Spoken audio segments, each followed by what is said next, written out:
All right. We were told to make this very short, so this is, I'll keep it under 45 minutes.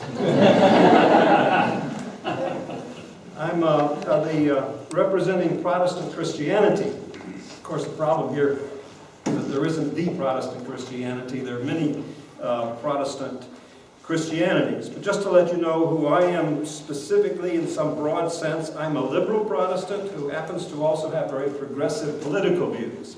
But insofar as I can, I want to state what I perceive to be the modal attitudes of Protestantism, while acknowledging some of the differences found in Protestant thought. Now, I'm not talking so much about what Protestants do, but what they believe, and this is a distillation, I suppose, in a sense of its best thinkers, its leading thinkers, its theologians, its major periodicals.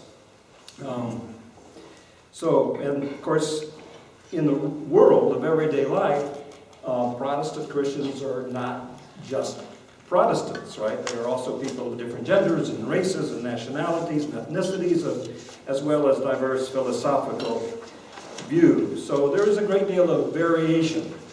But I want to state several core points reflecting on the three major concepts in the theme tonight. And I hope we'll have some time to elaborate more on some of the complexities. The dominant position in Protestant thinking about refugees, extreme violence, and fear are these, I would argue. Refugees are to be received with graciousness and generosity, with gracious hospitality. Secondly, extreme violence should not be responded to with extreme violence. Third point that I would argue is leading Protestant thought, the issue of refugees and terrorism should not be linked, as it's being linked in the current political culture. And the fourth, I would say, is that fear should not be the driving force in our relation to the world and to the neighbor. Now, I would say this, since we don't have any Roman Catholic or Eastern Orthodox representatives speaking tonight, that what I'm saying, I think, generally agrees also with those faith traditions as well. But I'm not speaking for them, but I think that that's true enough. The first thing I want to say is that the modal theological notion, abstractly speaking, regarding refugees for Protestants comes from the Bible. You know, Protestants are Bible thumpers. They really like to pull out the Bible texts. Now I'm talking about the Hebrew Scriptures, the Christian New Testament. The dominant view, fairly consistent throughout the biblical text, is one of gracious hospitality to strangers and sojourners.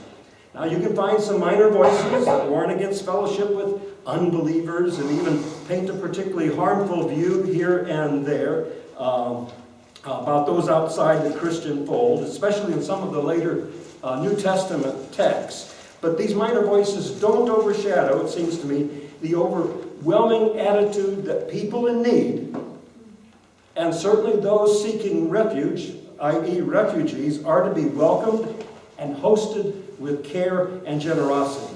That is the starting point for thoughtful Protestants, because that is what they read the Bible as teaching.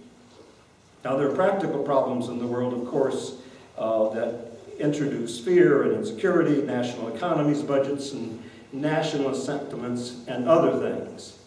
But the first question for Protestant thought regarding refugees, I would argue, no matter where they come from, the refugees, no matter where they come from, or what their religion is, what do they need and how can we help? That's the first thing.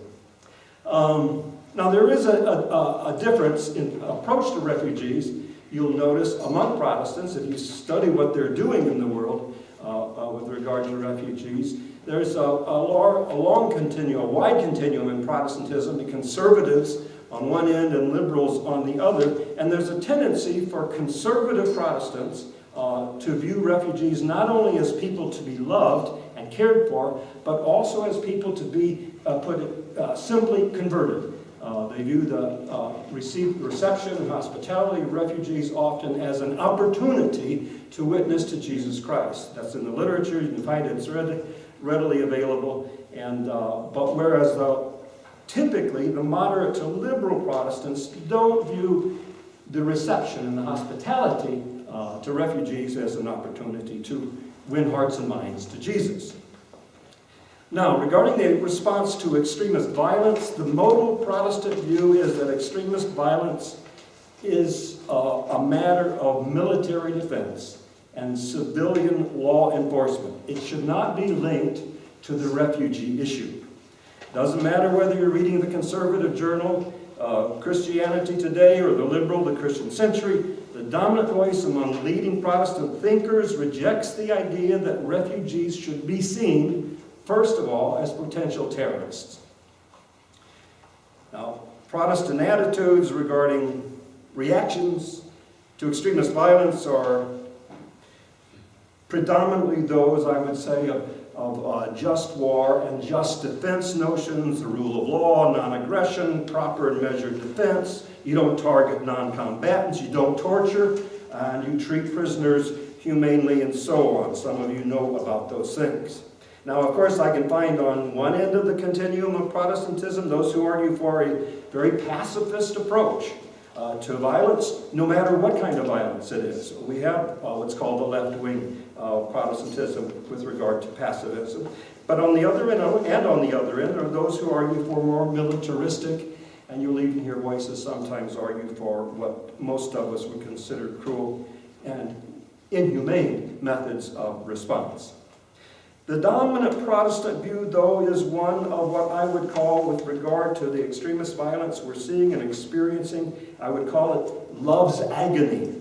Love's agony. That is the most difficult challenge of articulating and practicing humane and compassionate responses, even to enemies, while still preserving the peace and the security of human communities. And that's what love's agony is all about as we try to live out a faith in a compassionate faith in a complicated and violent world. That last concept, fear. Fear. Just a few comments here. The Protestant, this is really the Christian view, is that fear should not be our primary motivation.